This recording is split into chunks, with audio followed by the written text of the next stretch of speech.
when people come, Toby, to an event, the majority of those people, whether they're conscious of it or not, their brains and bodies are in the past. Yes. They live by certain familiar emotions, and certain thoughts that are connected to certain emotions condition their body to feel a certain way. Like you think about your I don't know, as an example, you think about your financial problems as an example, and people feel lack. Other people think about their ex and they feel resentment. Other people think about their new career and they feel fear. So they're combining a thought and a feeling, and when you have a thought in the form of a symbol and combined with a feeling, the conditioning process starts. So you keep thinking the same way, you keep making the same choices, you keep doing the same things, you keep creating the same experiences, you keep producing the same emotions. For the most part, your brain and body are in the past. So then the first couple days of an event are week-long events, and we've got thousands and thousands of brain scans, thousands and thousands of heart rate readings. How do we know it? We measure it. We measure everything. We have it all. And we now know that there's a formula that if you follow the formula, then you are going to slowly overcome yourself. So how do we overcome ourselves? Well, you got to take your attention off your body, which is where most people's attention are. You got to take your attention off the people in your life. The stronger the emotion that you have associated with some person, good or bad, the more you pay attention to them. So you got to take your attention off those people. You got to take your attention off your cell phone, your computer, the things you own, the place you sit, the place where you live, the place you work. And you got to get beyond time, thinking about the future or the familiar past. And that's what we call getting beyond the self. So we give people numerous opportunities to get beyond their past, present reality and their personality that's connected to the past. And we work with having them find the sweet spot of that present moment. Now, once they hit that sweet spot of the present moment, Toby, that's, according to the quantum model, where all possibilities exist.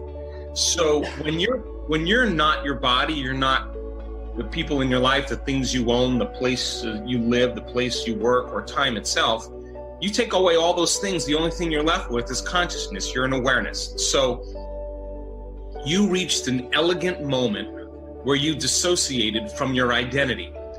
And in 1 second, you were in a field of possibilities, and your brain downloaded a probable future, and the vision was so real, and it had a strong electrical signal that went along with it, and you could not pay attention to it. So the stronger you felt that signal, the more you were seeing that future, and all of a sudden your brain and body move out of your past present reality, and in that moment you're living in the future in the present moment, and you're rewiring your brain, and you're sending a new electrochemical signature to your body, and your body is believing it's living in that future. You're changing your gene expression, you're changing your protein expression, you're changing the way your brain thinks, the way it feels, and all of a sudden, you know what your future looks like. Now, we want everybody to have that experience, because you could be sick, you could be overweight, you could be vegetarian, you could be white, you could be black, you could be Asian, you could be rich, you could be poor. You could never have meditated before. In fact, our research shows people like you that never meditated before are virgins. You're not trying to make anything happen. You're just curious to see what's going to happen, and that's the beauty behind that. So you had a moment where you downloaded information from the field and you saw future, and you now know that that's your future. This is relatively new technology. What we're doing is we're piercing a veneer. It's like the 4-minute mile.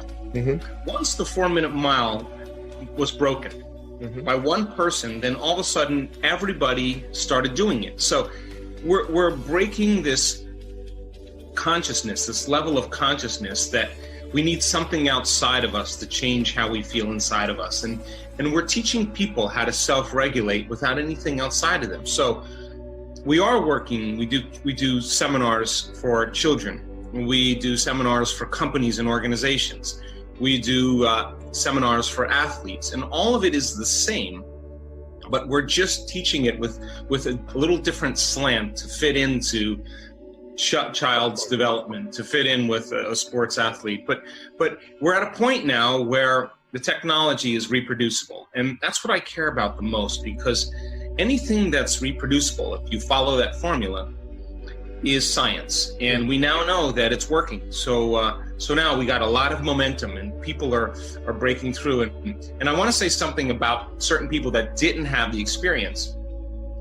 They probably had it the next day, or the next day, or when they got home and they fell asleep on the couch. It always comes because we're always creating reality. While technology is getting better, we're asking better questions, we can measure more. But there is a researcher named Rene Piaget.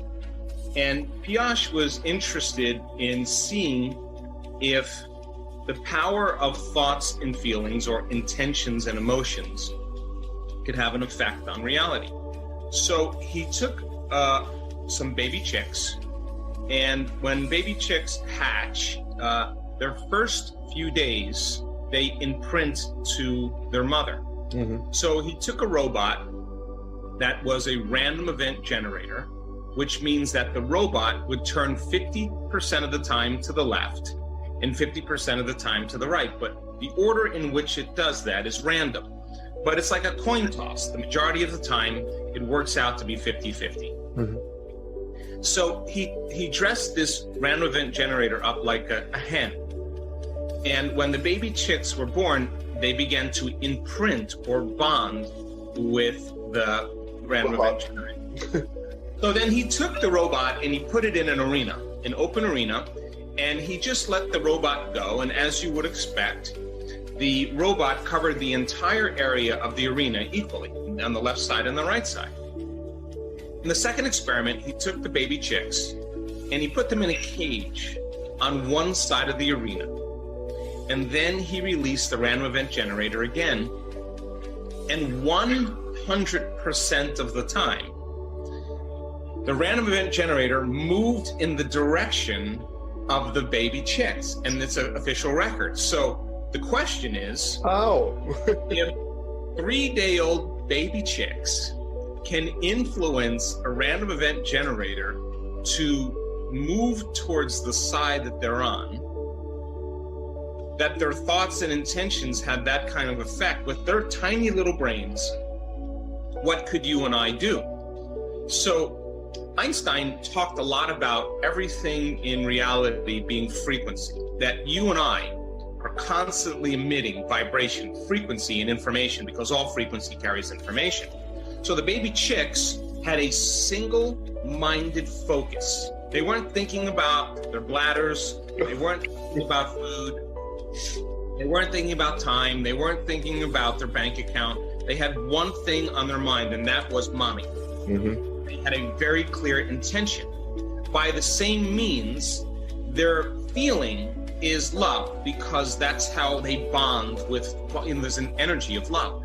So when you combine a thought and a feeling, you produce an electromagnetic field. Mm-hmm. So I always say thought is the electrical charge and feelings are the magnetic charge, and how we think and feel broadcasts an electromagnetic signature. So is it possible then that when they do that, they're able to influence three-dimensional reality? Now, why is that significant for you and I? Because if you apply that to a future that you're creating, then if you're creating from the field, and not from matter, not as your body, not as your personality, not as things, but as an awareness in the field, then it's entirely possible then that you don't have to go anywhere to get what you need. Like go get your money, go get your new job, go get your new relationship, or go get your health. That's matter to matter, and it takes time to do that. But when we can create a coherent brain, and our research shows that our students can, and a coherent heart, and our students are very good at that, then you're emitting a very organized, coherent field. And if you're creating from the field, and the field creates matter, then you will draw your reality to you. You don't have to go anywhere. You start having synchronicities, opportunities, synchronicities, And the moment you start seeing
today.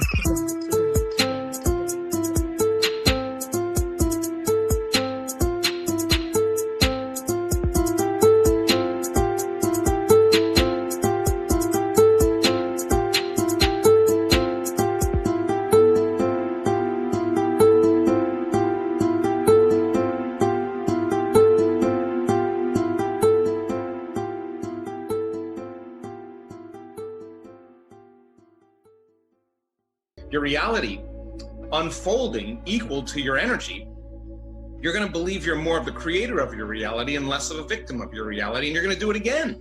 Right. And you're going to do it again, and you're going to do it again. It's going to become a skill. Most people, look, in this three-dimensional reality that's made of matter, the world of materialism that we define with our senses, we experience separation. There's you there, and there's me here. And there's space between us. If there's space between us, there's time between us. And so then that people have their sense of self, and then they have a sense of their vision, their dream. And where do we create our dream? Way out there.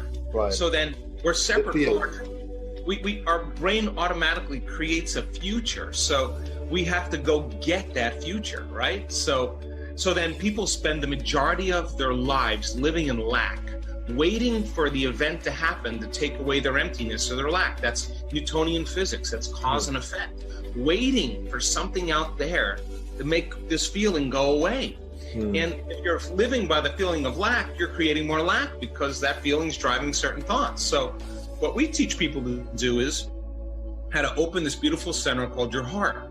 Because when you start elevating your emotional state and you can really make this a practice, your body begins to emit a very coherent magnetic field that's up to 3 meters wide. And now that's an energy, and that energy is a frequency, and that frequency can carry information. It can carry the thought of your health. It can carry the thought of your wealth. Suffering can't carry the thought of your wealth. It just doesn't align with the frequency. The very first step is you have to become aware of your current thinking. Most people don't realize that their thoughts are in the toilet, that they're listening and to themselves say negative things about 70,000 times a day. 70,000. 70,000. There are some research studies that are showing it's higher than that. And the other thing that's more startling is that they're mostly repetition. They're the same thoughts. They're things like, I'm not good enough, it's not going to work out, this stuff works for other people, works for Joe Vitale, but it doesn't work for me, works for the people in The Secret, but it doesn't work for me. They want to do things, but they think the economy's wrong, the president's wrong, the timing is wrong, I don't have enough education, I don't have enough experience. All of these kinds of negative thoughts keep people shut down. They don't go for their dreams. They react to life, they kind of crawl through life with no enthusiasm, no sort of energy, and no belief in themselves or the possibilities of something better. What the law of attraction is teaching people is that you have a choice. You can change your thinking. One way to look at this is the thoughts you're having right now are primarily negative. So that's the first thing to notice. The thoughts are primarily negative. The second one is, they're not your thoughts. You are separate from your thoughts. And this is massive, earth-shaking news if somebody's hearing it for the very first time. There have been books that are called, You Are Not Your Mind, You Are Not Your Brain. And what they're saying is, these thoughts that we're having them. We're not them. that we can detach enough to go, oh, here comes that I'm not good enough thought again, and let it go by, we are one step removed from it. Now we've clipped off that energy that's causing us to feel bad because of that thought. So that's the second step, is to become aware that I'm not my thoughts. Third step is to start to generate what you do want to think. And this is what things like affirmations, positive thinking, positive statements, instead of saying I'm not good enough, begin to say I am good enough. Begin to say this can work out for me. If this material has worked for other people, why can't it work for me too? You know, I'm human, they're human, and you can start to rebuild your software of the mind, if you will. And these are all elements. And then there's, we get into details like what you're going to tend to bring into your life are things that you think about a lot. Most people think about the things they're afraid of, the things they're worried about. I tell people, why don't you start thinking about the things you love, the things you're passionate about. You're going to go in a new direction. You'll be happier, you'll be healthier, you're going to have better momentum, better enthusiasm. So the repetition of that is going to be a big thing. Emotion, going with those feelings of passion, is going to fuel you to go in a direction you prefer. And actually having an image. And the image could be a graphical representation of what you want. It could be a house, it could be a car, it could be a job, it could be a pile of money, it could be spiritual awakening, whatever you can do. Because the brain, the reticular activating system in the brain, responds to repetition, imagery, and emotion. So all of this is in the direction of, it's like a condensed course on how to redirect your life, but becoming aware that you're not your thoughts, those negative thoughts, you can let them go. You can start to create new thoughts. You can actually aim where you want to go by choosing what you want, getting an image of what you want, fueling it with passion and love, and then you can start to create it almost organically and automatically.